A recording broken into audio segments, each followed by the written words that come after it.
আমি আগে অনেক কষ্ট করছি, এই শহরে আমার মতো আরো অনেক মাইয়া এই কষ্ট করতাছে।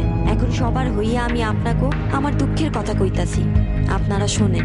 একদিন সৎ মায়ের কথা ধইরা আব্বা আমারে অনেক পারে, আমি মনের দুঃখে ফিল্ডে গিয়া বসে থাকি। এরপরে সুযোগ বুঝা মনির নামের এক পোলা আমারে যৌন নির্যাতন করে ফালায় রাখা যায়।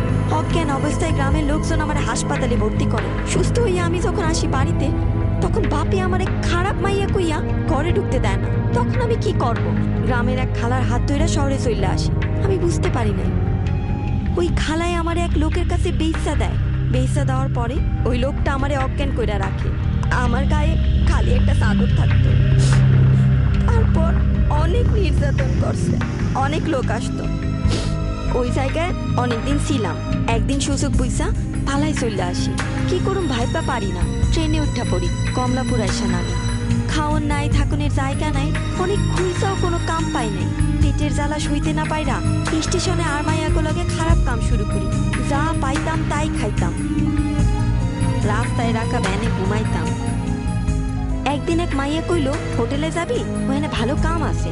ওর লগে গেলাম, কিন্তু হোটেল মালিকের কথাই বুঝলাম হে একই কাম করতে। প্রত্যেক দিনই অনেক কাস্টমার ফেস করতাম, কেউ ঠিক মতো টাকা পয়সা দিত না। আমার এই পেশাটা ভাল লাগতো না, কেমন দম বন্ধ হয়ে আসতো। আমি ভাবতাম একটা কর্ম তো করতে পারবো, আমার তো হাত আছে পাও আছে। ঠিক করলাম এই অন্ধকার জীবনে আর থাকবো না। হোটেলতে বাইরে হইয়া আমি পুলিশের কাছে গেছি, যাইয়া আমার মনের সব কথা কইছি।